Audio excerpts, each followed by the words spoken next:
Sekarang kita bicara wind farm. Jadi seperti gambar di sini, wind farm itu sebetulnya kebun angin ya. Jadi artinya kumpulan beberapa atau banyak wind turbine di satu lokasi sehingga secara bersama-sama dia menghasilkan atau membangkitkan secara bersama-sama membangkitkan listrik dalam satuan atau ukuran yang cukup besar. Jadi wind farm itu terdiri dari beberapa turbin, bisa banyak turbin yang disambungkan dengan power cable, misalkan jadi wind turbine, ada nacelle, ada tower, kita tahu ada gearbox, ada generator di atas, jadi angin yang mengenai beberapa wind turbine ini akan memutar baling-baling, kemudian dengan gearbox memutar rotor, generator menghasilkan listrik melalui power cable ke trafo, meningkatkan tegangannya ke tegangan menengah. Jadi biasanya ini di ratusan volt atau 1 kilovolt ditingkatkan ke tegangan menengah di 10 kV, 11 kV, belasan kV sampai 20 kV atau 36 kV. Kemudian ke trafo di suatu gardu untuk ditransmisikan ke transmission lines, ditransmisikan ke jaringan transmisi. Nah, ketika kita mendesain wind farm, tentu saja kita perlu meletakkan beberapa wind turbine di tempat yang berdekatan dan kita perlu melakukan penempatan sedemikian sehingga antara wind turbine dengan satu wind turbine dengan wind turbine yang lain itu ada jarak yang cukup. Biasanya dia di 5 sampai 9 diameter wind turbine, karena kita tahu angin juga setelah melewati satu wind turbine akan berkurang kecepatannya. Jadi dengan lokasi yang luas, dengan jarak yang cukup berjarak antar satu wind turbine dan wind turbine yang lainnya, kita bisa mengekstrak energi angin secara keseluruhan dengan lebih baik.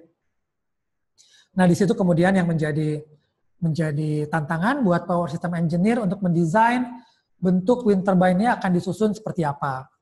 Misalnya kita bisa menyusun dalam bentuk radial seperti ini. Jadi bulatan ini melambangkan satu wind turbine, merah ini circuit breaker, ini adalah kabel feeders, ini adalah gardu atau platform. Di sini misalnya kita melihat bahwa wind turbine 1, 2, 3, 4, 5, 6 ini dihubungkan dengan segmen-segmen 1, 2, 3, 4, 5, 6 yang radial. Artinya apa? Artinya arus yang mengalir dari sini ke platform itu semakin melintasi segmen akan semakin besar kapasitasnya. Jadi semakin ke sini semakin besar.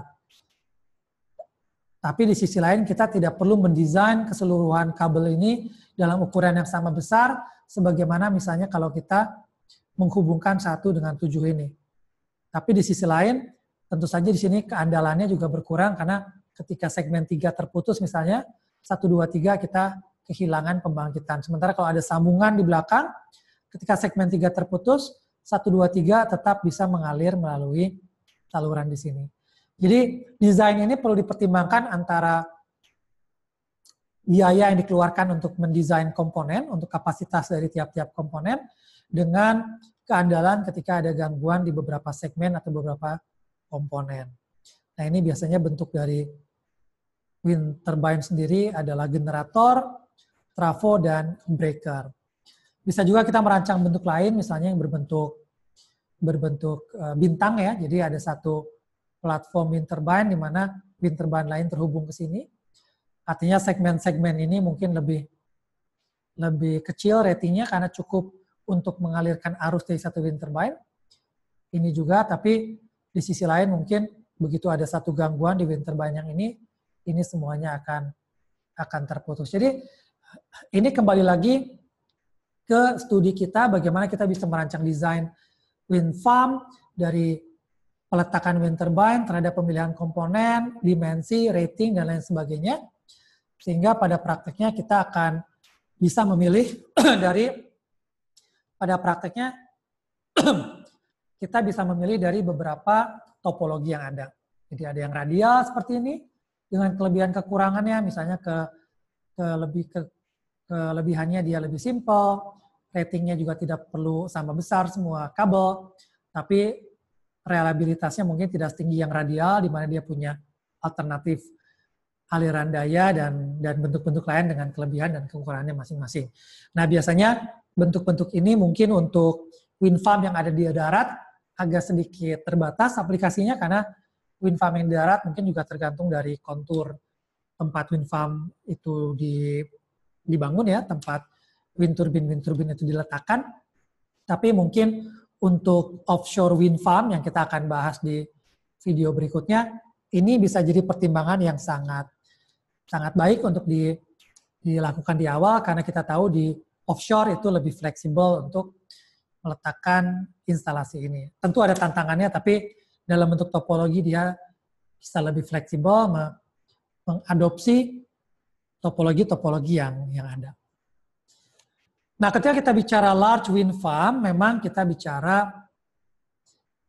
keseluruhan. Jadi yang paling utama adalah bahwa wind farm yang terdiri dari berbagai wind turbine itu bisa saling mengkompensasi. Jadi tidak akan serta-merta semua wind farm-nya misalnya menyala mungkin, atau seringkali bisa menyala bareng, tapi yang paling tidak akan sama-sama semua wind turbine itu pada saat bersamaan padam atau tidak membangkitkan listrik, sehingga selalu ada listrik yang dibangkitkan. Dan capacity factor itu di 15-30%, di darat biasanya di 20% itu udah bagus, di laut 30% normal.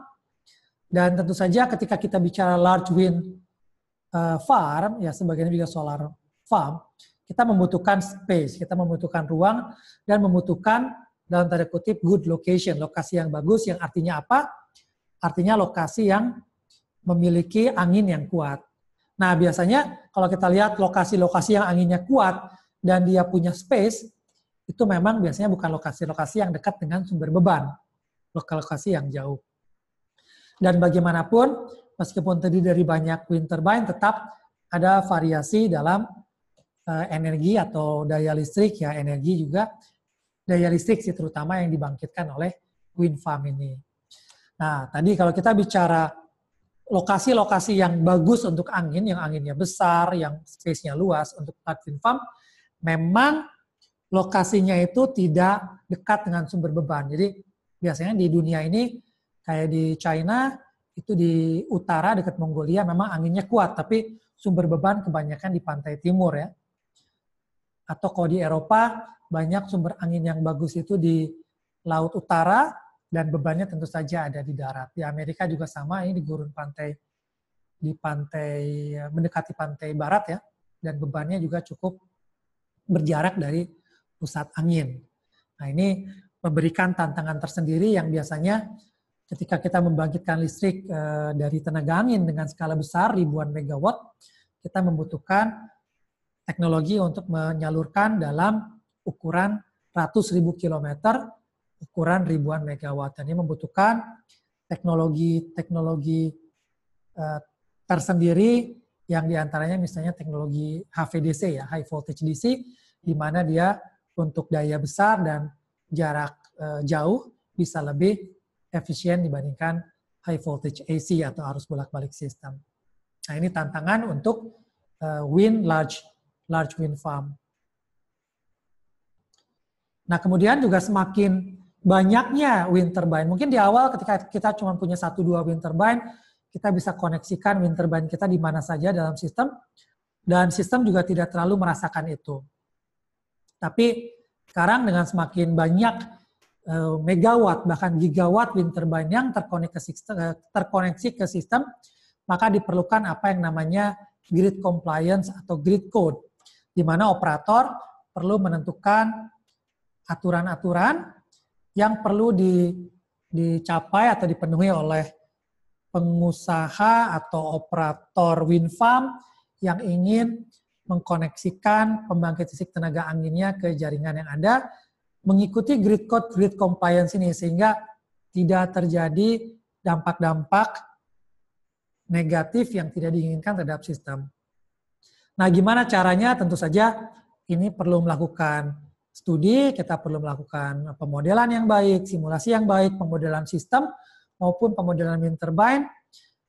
maupun pemodelan misalkan karakter wind turbine-nya ataupun karakter pembangkitan listriknya, sehingga kita bisa mengoperasikannya dengan sangat optimal. Sebagai ilustrasi, contohnya di awal-awal perkembangannya banyak wind turbine itu di Spanyol misalkan ya, itu dikoneksikan ke daerah-daerah pedesaan, yang ternyata zaman dulu kalau misal terjadi gangguan listrik dan kita mesti mendiskoneksi area-area, biasanya yang didiskoneksi adalah daerah pedesaan, karena ada skala prioritas yang mungkin prioritas di daerah aktivitas bisnis di perkotaan lebih tinggi.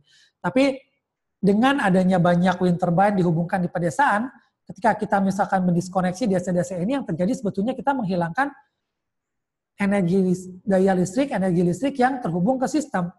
Dan itu malah membuat sistem lebih tidak stabil. Jadi yang seperti ini harus dihitung di awal, terutama ketika pembangkit-pembangkit listrik skala besar mulai masuk ke dalam jaringan sistem. Jadi kurang lebih begitu tentang wind farm atau wind turbine skala besar. Terima kasih untuk perhatiannya.